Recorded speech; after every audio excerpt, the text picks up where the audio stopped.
Save a horse. Zack Ryder's a cowboy. Yes, Zack Ryder is transferring officially from Penn State to Oklahoma State. But was this move somewhat always in the works?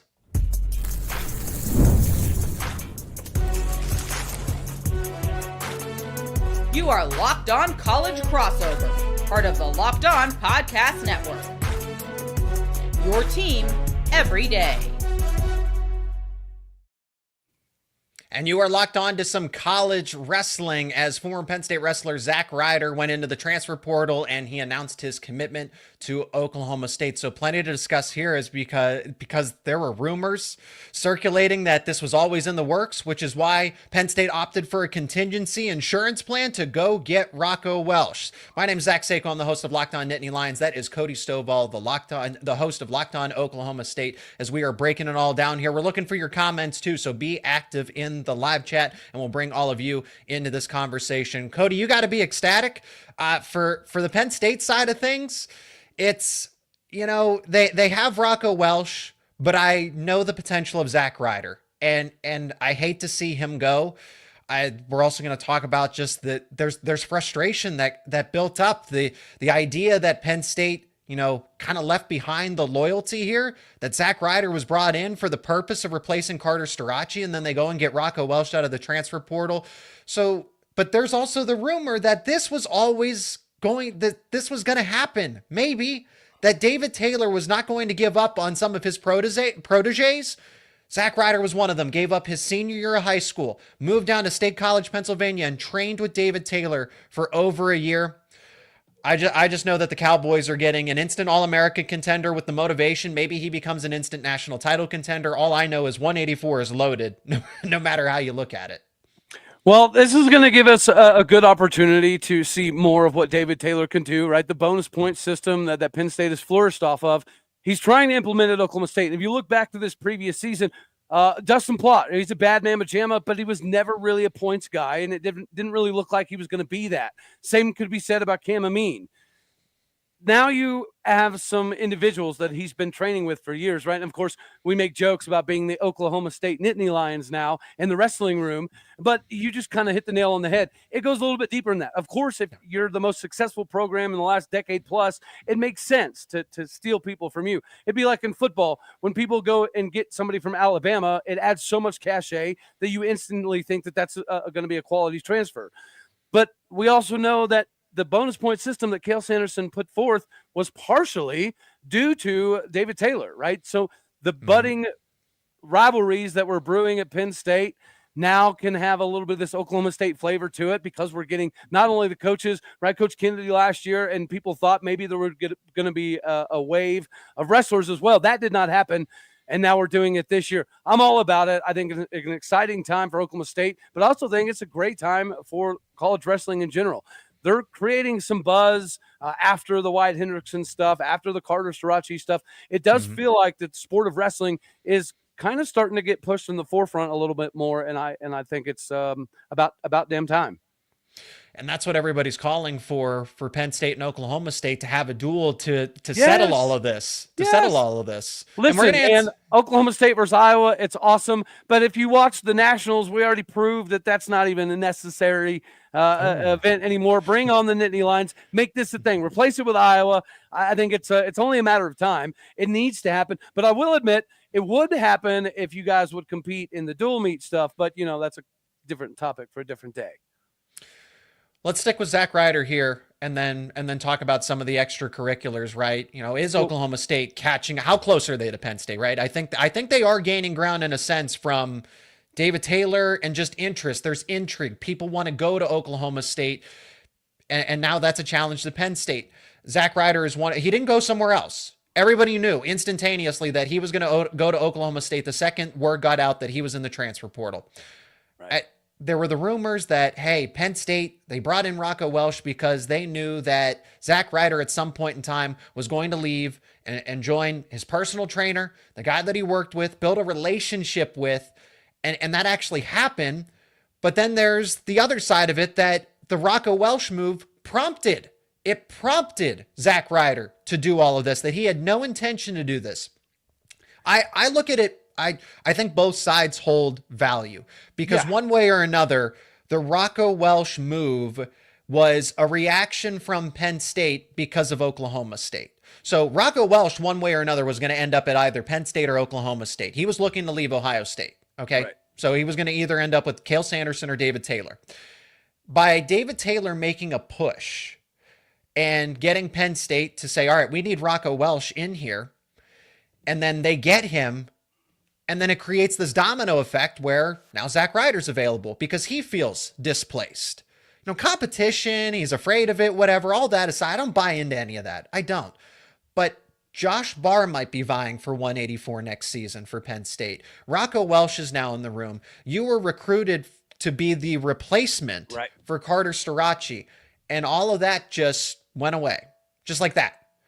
And David Taylor, I imagine, you know, I'm not trying to say there was any illegal recruiting going on or anything like that. That's not what I'm trying to imply here. But if you're David Taylor and you have a program to run, don't you think it's in your best interest to maybe check in on how your protege's doing with all of this going on? Hey, you know, Rocco Welsh has just joined the program.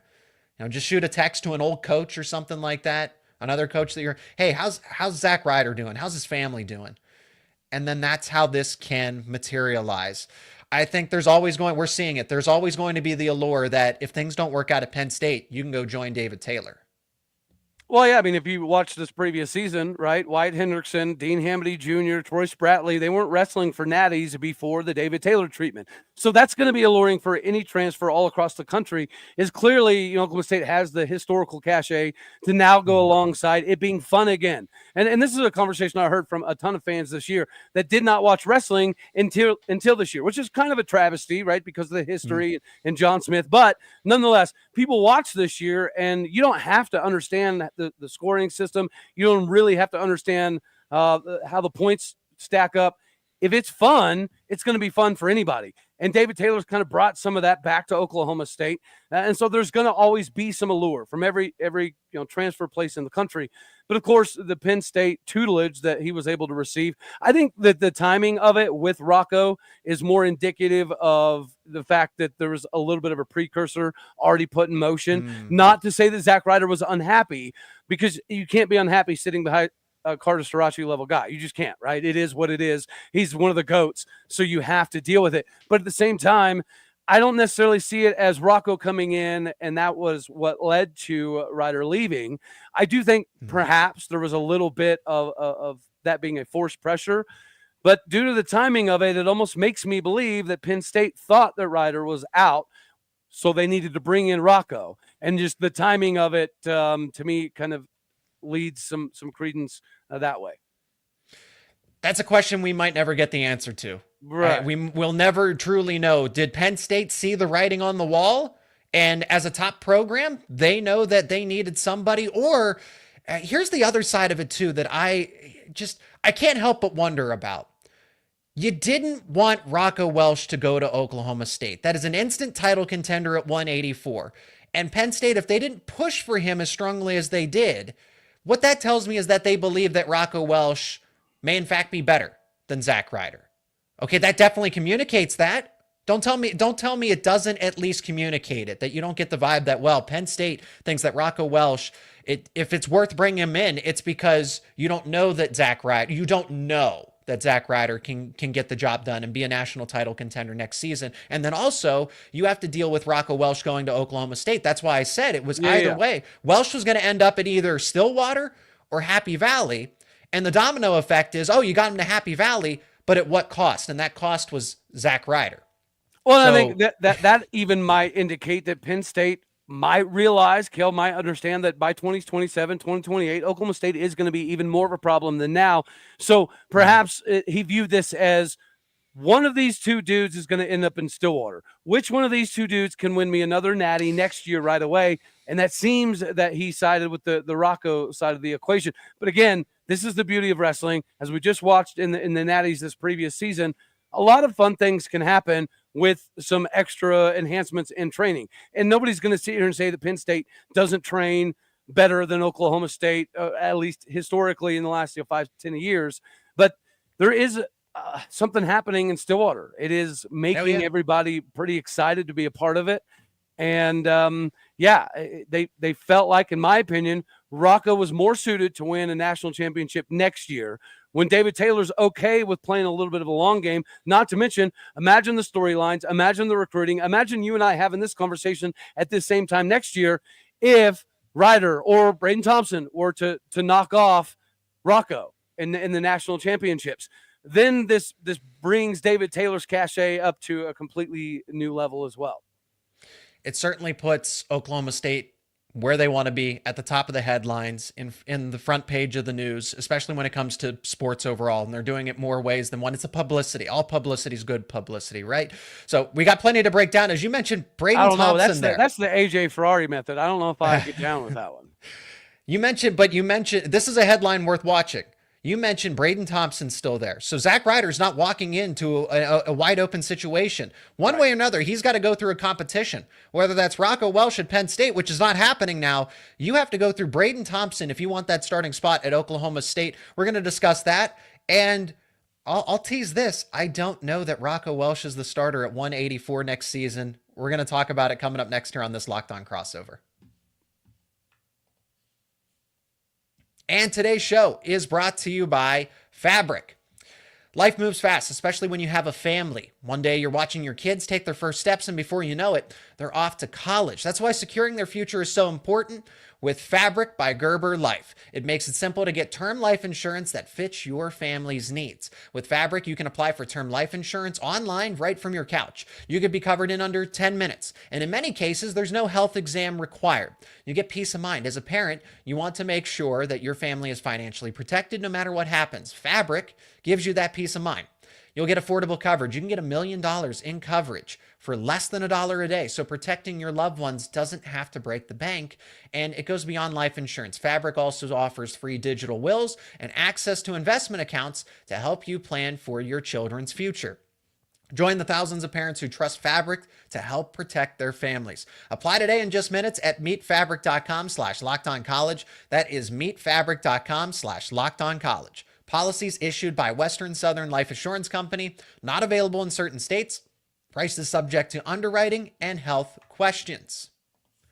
Today's episode is also brought to you by Prize Picks. Baseball season is in full swing, and there's no better way to get in on the action than with Prize Picks, the best place for daily fantasy sports. With Prize Picks, you pick more or less on at least 2 player projections, and if you're right, you can win up to 1,000 times your cash. Whether it's strikeouts, RBIs, or first inning runs, Prize Picks will keep the game exciting. You can build your lineups. You look over throughout the week. You can pick players like Aaron Judge to have more or less than 1 home run, or Shohei Ohtani to have more than a stolen base. It's that easy, and it's fast. It's simple. Setting up a lineup could take less than 60 seconds for you. And when you win, your payout is quick, safe, and secure. You also get exclusive promos. You can take advantage of ones like Taco Tuesday, where Prize Picks offers discounts on select player projections for even more value. Download the app today and use code LOCKEDONCollege to get $50 instantly after you play your first $5 lineup. That is code LOCKEDONCollege for $50 instantly after you play your first $5 lineup. That is Prize Picks. Prize Picks, run your game. Welcome back into this Locked On College crossover here. Talk about Zack Ryder moving to Oklahoma State. Cody, we'll pick back up with you because you get the incoming transfer. So Ryder, I got to imagine that, again, you don't bring him in if you don't think he can be a factor in your starting lineup here. So Braden Thompson is on the hot seat. This creates a competition.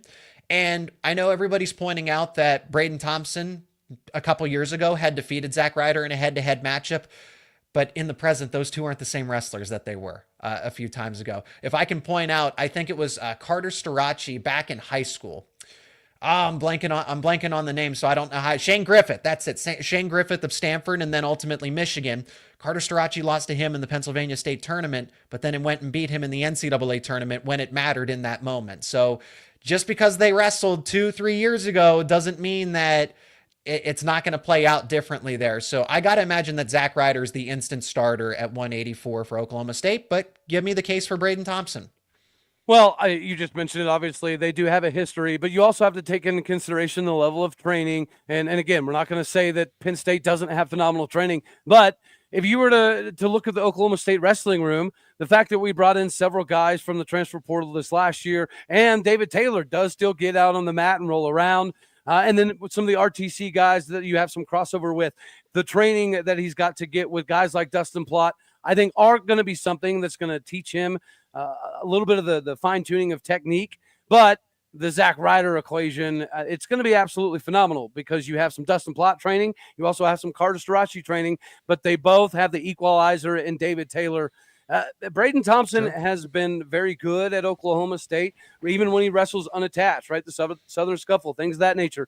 He puts himself in positions to be massively successful. So it's not going to be easy for Zack to walk in here and take the job. And I think that's exactly what David Taylor's trying to accomplish here, is have the most amount of competition at every single weight. So you're not only having to pay attention to your classes and your cutting weight, but just the level of competition is going to allow you to learn things that you didn't pick up previously. How much eligibility does Thompson have left? He has 3 years left, I believe. 3 years. So, okay, they're on a similar timeline. Ryder has 4. I mean, if they wrestled a couple years ago, they have to be on similar timelines, right? But they still 3 years for Thompson, 4 years for Ryder. Both of them have used their red shirt, if I'm not mistaken here. I know Ryder for a fact because he just did it at Penn State, but I imagine Thompson as well. Yes. So 3 to 4 years, they're going to be in the mat room if they happen to stay. I know people have suggested that, hey, Thompson should enter the portal, go to complete the triangle. Rocco goes to Penn State, and then Zack Ryder goes to Stillwater, and then, hey, Braden Thompson goes to Ohio State. So you complete the trifecta, if you will. Let's go with the hypothetical that Thompson stepped up. He's a better wrestler, or he just has Zack Ryder's number. He wins the wrestle off. I don't necessarily believe that because Zack Ryder's been very impressive to me. But what would it look? Could Ryder drop to 74? Because that was a possibility down the line. That okay, you could have Josh Barr maybe at 97, Rocco Welsh at 84, and then Zack Ryder after Levi Haynes leaves drops to 74 himself. Could Ryder make the cut to 74 and that would work? Or Alex Facundo just came in, so. You answered your own question, brother, man. On top of all of the excitement with the Zack Ryder, it is getting kind of left in the fold here. We're equally as excited about Alex Facundo. And then I do think even Gary Steen adds that veteran leadership that you absolutely have to have in a room, not to mention he could excel to a level, right? He could some of that Troy Spratly, Dean Hamady, Wyatt Hendrickson, Magic Man sauce, and he could turn into a completely different wrestler. Now, that might be slightly unlikely because he's already had years of the Penn State training. He's someone to scrap with because I don't see how you displace Troy Spratly and Tegan. Is Jameson at 141? Tegan Jameson, yeah. Who would be at 133? Well, that's going to be a battle. It could be Ren Sakamoto. Obviously, J.J. McComas used to be a big-time top 30 kid coming out of high school. He could be a factor in this equation as well. But, you do still have, like you just mentioned, Steen. Steen started at 125. He can wrestle at 133. Obviously, we're going to have Troy Spratly at 25. Could Steen bump up to 33 again here at Oklahoma State? If so, I think he could have at least the capability of representing us for a significant portion of the season at that weight if it were to happen. But, yeah, Alex Facundo. This is another individual that I think we anticipate on being somebody that can be an All-American almost essentially right away. We do have some weights that we have to replace, but we've got a decent number of guys coming back to give us a lot of excitement about what could be this next season. I do know this. Chasing down Iowa, that's a fun topic. Chasing down Penn State, eventually, that's a fun topic. Now we get to talk some crap about where did Nebraska come from, and how does Oklahoma State make sure that Nebraska does not end up higher than us at the end of the season next year? I mean, Nebraska's returning 8 out of the 9 starters, but they do lose Caleb Smith and national champion Ridge Lovett. Let me go back to the Penn State perspective for just a moment, because I think everybody just assumes that Josh Barr is going to be at 197, and I can't say that I fully buy into that. Josh Barr's natural weight is 184 for what it's worth. That's where he wants to be for, Olympic freestyle purposes, international competitions, the U.S. Open, right? He did that as a favor for the team because Connor Mirasola needed to go through a red shirt, and he defeated him in the wrestle-off. The wrestle-off was the Army Black Knight Invitational in the regular season. That proved everything we need to know in the moment. But as we talk about, hey, Zack Ryder's only going to get better. Well, so are the Mirasola twins. At some point, Connor Mirasola is going to be ready to go at 197, and Josh Barr's weight is 184. What if that's sooner rather than later? So you have Mirasola go at 197, then that creates another wrestle off in itself between Josh Barr and Rocco Welsh. And who would everybody say is the better wrestler? It very well might be it should be Josh Barr. Actually, I think Josh Barr to go be an NCAA runner-up as a first-year starter at a weight class that isn't his, and he's cutting weight, or he's, not naturally a 197. Josh Barr moves back down to his comfort zone.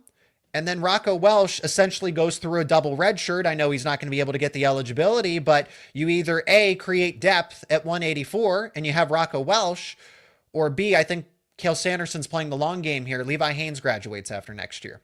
174 opens up. Rocco Welsh admitted in an interview with Justin Bashmania podcast, that he still intends to compete at 79 kilos for international freestyle competitions. What is that the equivalent of? 174 and a half pounds. So why is he training at 174, but he's gonna wrestle for the Penn State team at 184? I don't buy it. I think we could see a situation where Rocco Welsh does not in fact wrestle for Penn State next year. He trains and gets ready to be Levi Haynes' replacement in another season, and it's Josh Barr. It's Levi Haynes, Josh Barr, Connor Mirasola, Cole Mirasola as those final four weights. Well, not often am I speechless, but I think that would be a massive shakeup if Rocco were to not be doing the daggone thing in State College next season, as opposed to getting himself prepared for the future. But if Cale Sanders playing the long game there, you got to tip your cap to him, because we just talked about David Taylor potentially playing the long game with Zack Ryder. This could be a scenario, if what you just said came out to be factual, that would be a big future move by Cale.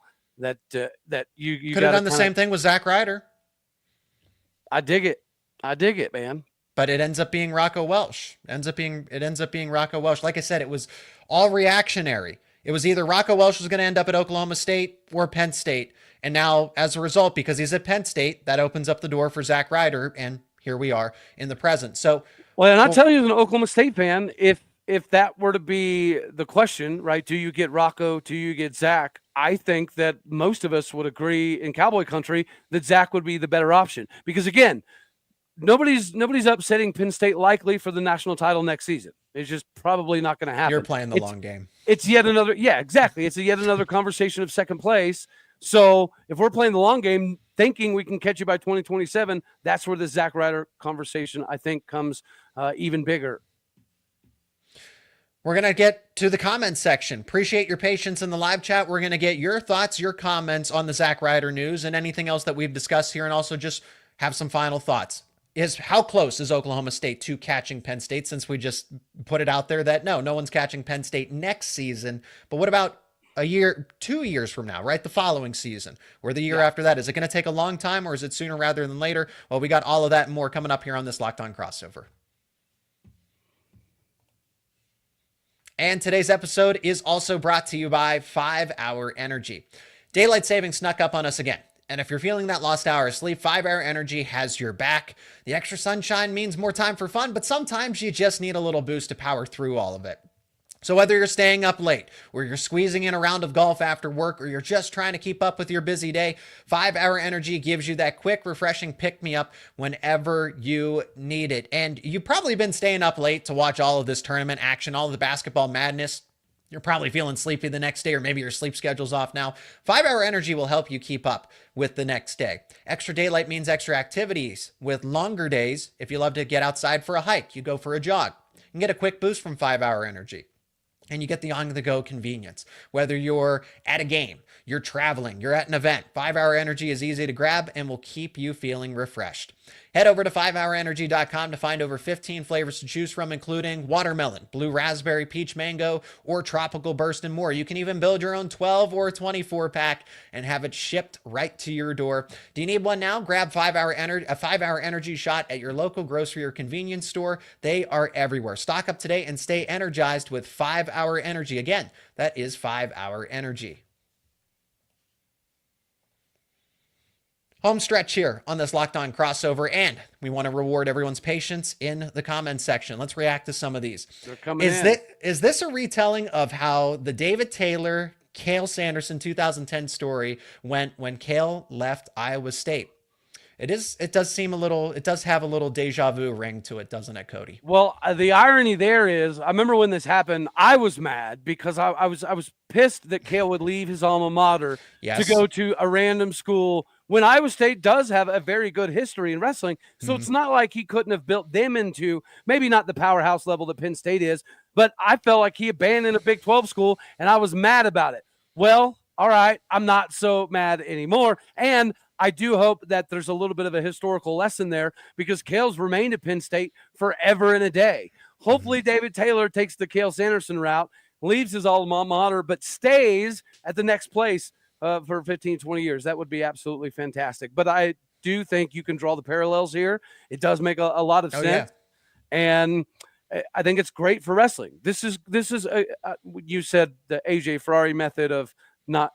What do you say? Not all publicity is good publicity. I don't necessarily sign up to that, but at the same time, I think everything that's happened in wrestling, even dating back to Gable coming back for an extra season, all of this has been building up. And now I think women's wrestling is starting to take off a little bit more. Oh, it's gaining traction. Absolutely. The more eyeballs we can bring to the sport, the better. And I think David Taylor, because of the things he learned from Cale Sanderson, is yet another extension of allowing that to happen. Plus, you have the wild cards. You have Iowa always been interesting. Now, Nebraska's a problem. Iowa State's typically pretty good. Michigan has seasons where they pop up. Iowa State can be a problem.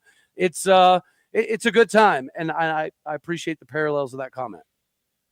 The difference is, though, that David Taylor wasn't on staff at Penn State, right? He wasn't an assistant coach. I think Cale Sanderson's move was more massive because he was leading Iowa State at the time. He was the head coach, yeah. David Taylor was running, competing with Penn State, part of the Nittany Lion Wrestling Club, and yes, he was training wrestlers on the side, but it was his M2 training center that was his mainstay. It wasn't Penn State and being a part of the coaching staff, even though he was an extension of it.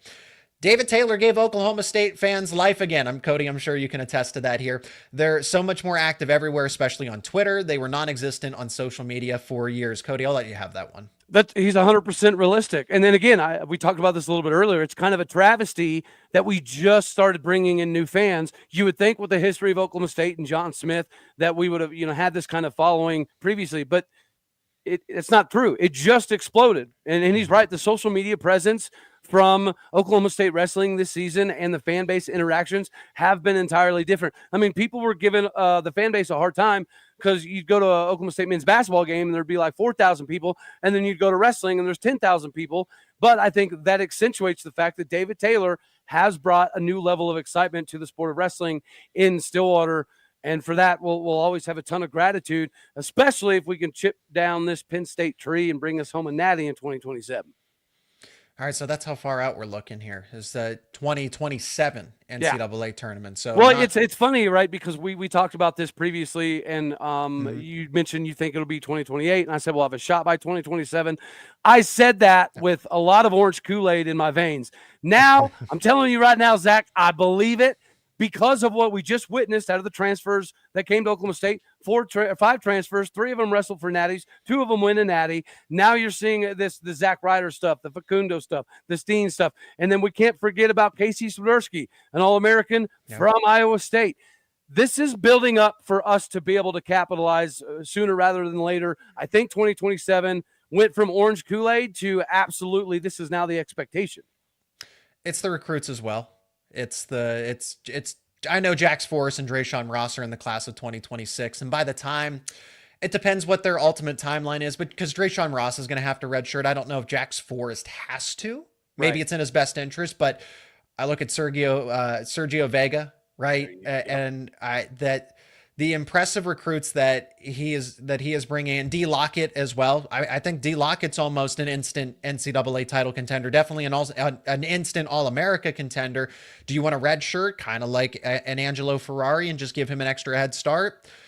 We'll see how that goes there, but he's certainly got, present and future outlook where, yeah, Oklahoma State's going to be out of all the schools, Iowa, Nebraska, forget about them. It is Oklahoma State. If anybody's going to catch Penn State, it's going to be David Taylor and the Cowboys. I love what you said about D. Lockett. I was just watching. They had a match a couple years ago, and Messenbrink got the better of D. Lockett, but D. Lockett had that thing close all the way to the end. He's good. And it made me excited because if we have somebody that can already get close to that Messenbrink level, yeah, we're on to something here. And maybe he's in contention for 174. He can wrestle at 65 or 74. We'll see what he Oklahoma said State. That he wants to stay at 60 or wrestle at 65, but again, things change. We don't know. He said what he said was like 65 is a preference, but he'll do what David Taylor and the staff feel like is best. So it could just be a scenario where David Taylor makes the presentation to him like, all right, I know we thought 65 would be best, but here's the presentation for 74. Nobody is surprised by this. I wish both wrestlers well. That's one of the nuanced takes. I've seen some radical ones but for either side, demonizing Penn State, demonizing David Taylor.